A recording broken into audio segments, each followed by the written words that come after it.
नरेंद्र मोदी और अमित शाह की राष्ट्रपति से मुलाकात की ये तस्वीरें आखिरकार पर्दे के पीछे चल क्या रहा है? क्या यह मुलाकात वाकई में कोई सामान्य मुलाकात थी या फिर पर्दे के पीछे बहुत बड़ा सियासी खेल चल रहा है? चल क्या रहा है? कुछ ही देर के बाद राष्ट्रपति के साथ अमित शाह की तस्वीरें आती है, लेकिन उससे पहले नरेंद्र मोदी के साथ। तो क्या कोई डर है जो भारतीय जनता पार्टी खासतौर पर मोदी और अमित शाह को बेचैन किए हुए हैं? और उस डर की वजह दो है, एक राहुल गांधी और दूसरा आरएसएस। आप कहेंगे आरएसएस? और यह क्यों कहा जा रहा है कि उपराष्ट्रपति पद के चुनाव से पहले क्रॉस वोटिंग, जी हां, क्रॉस वोटिंग के डर ने वाकई में पूरी की पूरी मोदी सरकार को हिला दिया है। यानी पर्दे के पीछे कुछ चल रहा है। अब वो चल क्या रहा है यह समझिए। मुलाकातों का दौर, लगातार बैठकों का दौर, और फिर उसमें आरएसएस की एंट्री। माजरा क्या है वो समझिए। दरअसल राहुल गांधी 7 तारीख को इंडिया गठबंधन के लिए एक बैठक कर रहे हैं इंडिया गठबंधन के साथ, और वो भी अपने सरकारी आवास पर। बहुत बड़ी बैठक होने वाली है। कहने को यह डिनर पार्टी है, लेकिन डिनर डिप्लोमेसी है। लोकसभा चुनाव के बाद सबसे बड़ा इंडिया गठबंधन के नेताओं का जमावड़ा है राहुल गांधी के आह्वान पर। समझिएगा चल क्या रहा है। एक तरफ मोदी और अमित शाह राष्ट्रपति से मुलाकात करते हुए दिखाई दे रहे हैं, तस्वीरें हैं, और वहीं राहुल गांधी 7 तारीख को इंडिया गठबंधन के नेताओं के साथ बैठक कर रहा है। और तीसरा किरदार आरएसएस। अब आपके मन में यह सवाल होगा कि आखिरकार इन बड़ी बैठकों के बीच क्रॉस वोटिंग का मामला कहां से आया? मामला है कैसे वो समझिए। दरअसल उपराष्ट्रपति के जो चुनाव होने हैं, क्योंकि आप जानते हैं धनखड़ जी का इस्तीफा ले लिया गया या फिर उन्होंने इस्तीफा दे दिया, खैर जो भी हो, मगर अब नए उपराष्ट्रपति के लिए चुनाव हो रहे हैं।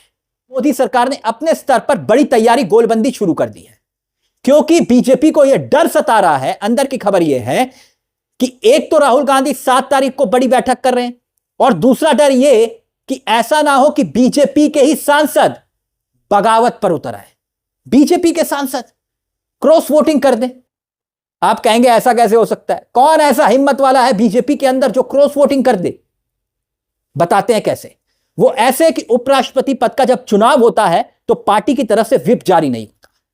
एक और बड़ी बात यह कि जब उपराष्ट्रपति के पद के लिए वोटिंग होती है, तब 9 सितंबर को क्योंकि वोटिंग होनी है इस पर, तब गुप्त मतदान होता है।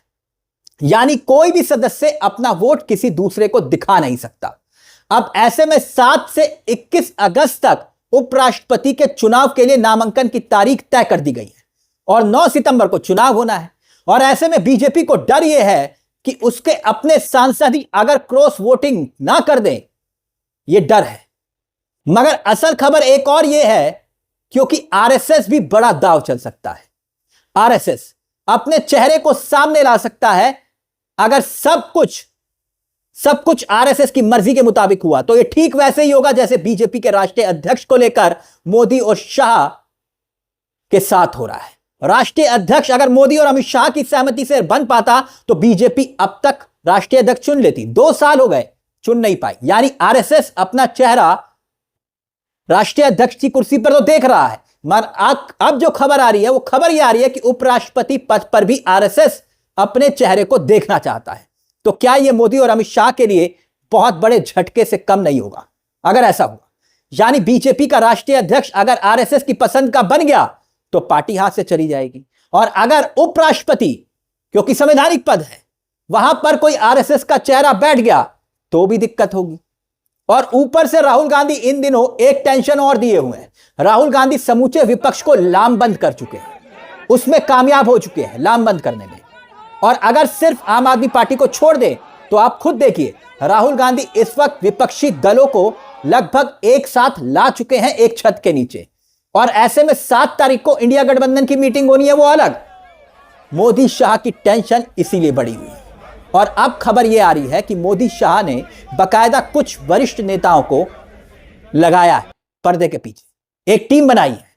अलग अलग दलों से बात कीजिए और उनको मनाने की कोशिश कीजिए कि आप अपना कैंडिडेट मत उतारिए, सर्वसहमति से उपराष्ट्रपति पद का चुनाव कर लेते हैं, बात खत्म करिए। मगर विपक्ष ऐसा करने के मूड में नहीं है, क्योंकि बीजेपी को डर यह है कि इधर आरएसएस भी घात लगाए हुए है। यानी एक तरफ राहुल गांधी और दूसरी तरफ आरएसएस। आरएसएस के सांसद घात लगाए बैठे हैं और इधर जो सहयोगी दल है यानी कि टीडीपी और जेडीयू मजबूत सहयोगी हैं, और अगर वो इंडिया गठबंधन के खेमे के साथ खड़े हो गए कुछ सांसद सही तो फिर फजीयत हो जाएगी। यानी बहुत बड़ा राजनीतिक घटनाक्रम, बहुत दिलचस्प राजनीतिक घटनाक्रम हो सकता है। उसके संकेत हैं मोदी और अमित शाह की राष्ट्रपति के साथ ये तस्वीरें जिनका हमने जिक्र किया। ऐसे में 7 तारीख को इंडिया गठबंधन की एक बहुत बड़ी बैठक है इंडिया गठबंधन की, और यह बैठक तब होने वाली है जब कुछ ही घंटों के बाद, गौर करिएगा, कुछ ही घंटों के बाद राहुल गांधी मंगलवार को एक विस्फोटक खुलासा करने का दावा कर चुके हैं। राहुल गांधी कर्नाटक में एक बहुत बड़ा कार्यक्रम करने वाले हैं और कहा जा रहा है कि चुनाव आयोग के खिलाफ इसी कार्यक्रम में वो कुछ ही घंटों के बाद सबूत रखने वाले हैं। यानी जिस सियासी बम को, एटम बम को फोड़ने का दम सबूतों के आधार पर राहुल गांधी कर रहे थे, उसका वक्त भी आ चुका है, जो कि कुछ ही घंटों के बाद है कि चुनाव आयोग के खिलाफ मेरे पास 100% सबूत है। राहुल गांधी ने कहा था कि इस देश में चुनाव खुलेआम चोरी हो रही है, यह मैं साबित करूं। यानी एक घटनाक्रम नहीं, दूसरा घटनाक्रम नहीं, तीसरा घटनाक्रम, यानी एक के बाद एक घटनाक्रम हो रहे हैं। और एक हफ्ते में, ये जो हफ्ता है यह बहुत जबरदस्त हाई वोल्टेज ड्रामा लेकर आने वाला है, यह तय है।